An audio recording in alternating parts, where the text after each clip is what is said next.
नमस्कार, स्वागत है आपका ओमान न्यूज हिंदी में एक बार फिर से। ओमान के स्वास्थ्य मंत्रालय ने पिछले 24 घंटों का आंकड़ा जारी करते हुए बताया कि ओमान में 79 नए कोविड मरीज सामने आए हैं। किसी की भी मृत्यु सल्तनत में नहीं हुई है और इस समय ओमान में जो कुल कोविड संख्या है वो 3,05,253 हो गई है। मरने वालों का कुल आंकड़ा 4,114 हो गया है और ओमान में जो लोग हॉस्पिटल में एडमिट हैं उनकी संख्या 8 बताई जा रही है, जिनमें से 2 लोग आईसीयू में अपना इलाज करा रहे हैं। ओमिक्रॉन के कंफर्म केस की संख्या 17 हो चुकी है और जितने भी लोगों की पुष्टि हुई है सल्तनत में उन सभी का ट्रैवल रिकॉर्ड है, यानी कि अभी भी ये जो नया वायरस है वो ओमान में नहीं पहुंचा है। कह सकते हैं कि जो लोग ट्रैवल करके बाहर के देशों से आ रहे हैं उन्हीं के अंदर इसके संक्रमण की पुष्टि हुई है, लेकिन ये जो वायरस है वो डेल्टा संस्करण से 3 गुना ज्यादा खतरनाक है। अलदखलिया नगर पालिका ने समेल के इलाके में कई खाद्य प्रतिष्ठानों का निरीक्षण अभियान चलाया। जी हां, और इस अभियान के तहत लगभग 50 किलोग्राम से अधिक का जो खराब भोजन है उसको नष्ट किया गया है अधिकारियों के द्वारा। देखिए, जो भी दुकानदार जिस भी नगर पालिका में काम करते हैं, अपने स्टोर को चलाते हैं, उनको स्पष्ट निर्देश है कि यदि आपके यहाँ रखा हुआ सामान एक्सपायर हो गया है तो उसको नष्ट कर दीजिए, इसको बेचने की कोशिश ना करें। और ऐसे 5 दुकानदारों को चेतावनी जारी किया गया है। रॉयल ओमान पुलिस ने एक अपडेट जारी करते हुए बताया कि उत्तरी अल्बतीना से 4 लोगों को अवैध रूप से ओमान में घुसने के आरोप में गिरफ्तार किया गया है। दोनों एशियाई व्यक्ति 2 नावों पर सवार होकर ओमान में घुसने की कोशिश कर रहे थे, लेकिन तटरक्षक पुलिस बल की मदद से इन चारों को गिरफ्तार कर लिया गया है और ओमान के निवास कानून के तहत इनके ऊपर कार्रवाई की जा रही है।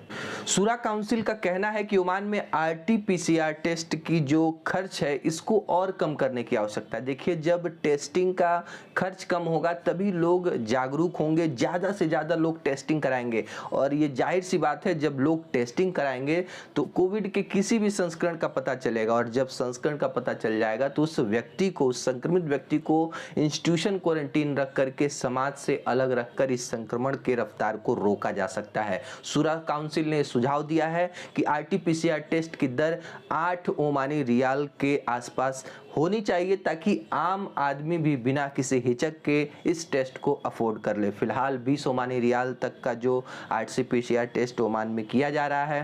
नागरिक उड्डयन प्राधिकरण ने एक अपडेट जारी करते हुए बताया कि ओमान में बुधवार की शाम से कम दबाव के कारण लगातार 3 से 4 दिन बारिश होने की संभावना है और ऐसे में मुसंदम उत्तरी अल्बतीना के राज्यपालों में मौसम खराब रहेगा, बादल छाए रहेंगे और बारिश की संभावना लगभग 50 से 100 मिलीमीटर की जताई जा रही है। कभी कभी तेज हवाएं या फिर गरज के साथ कुछ जगह पे अचानक बाढ़ की स्थिति भी आ सकती है। तो ऐसे में यदि आप समुद्र की तरफ जा रहे हैं तो 1.5 से 2 मीटर ऊंची लहरें उठने की संभावना है। समुद्र की स्थिति और गवर्नमेंट की चेतावनी को ध्यान में रखते हुए समुद्र में आप किसी भी काम के लिए जाएं। रॉयल ओमान पुलिस ने ओमान में सोशल मीडिया पे चल रहे अफवाहों का खंडन किया है, जिसमें कहा जा रहा है कि रॉयल ओमान पुलिस ने 2022 की शुरुआत से जो निवास के नवीनीकरण का शुल्क है उसमें 25% का इजाफा कर दिया। इस तरह की कोई अपडेट नहीं है। जैसे ही इसके बारे में कोई अपडेट आएगी कि रेजिडेंस कार्ड को रेन्युअल करने का जो फीस बढ़ा है तो आपको तुरंत ऑफिशियल जानकारी मिलेगी ऑफिशियल सोर्सेज से। तो इस तरह की जानकारी को शेयर मत करिए। रॉयल ओमान पुलिस ने इसका पूरी तरीके से खंडन किया है।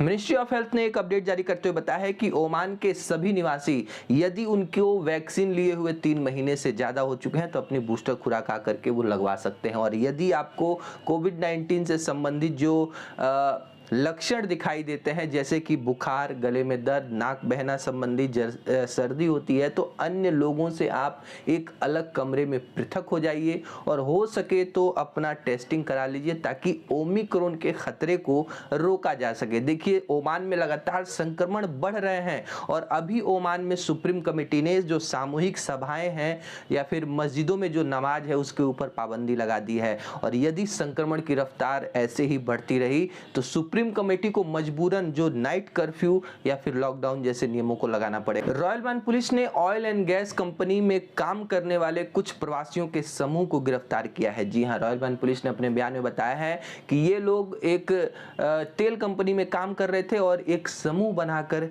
चोरी की कोशिश कर रहे थे और जैसे ही इसकी खबर आरोपी को पता चली उन्होंने इस पे कार्रवाई करते हुए इस पूरे ग्रुप को गिरफ्तार कर लिया है और इनके खिलाफ कानूनी प्रक्रियाएं की जा रही हैं।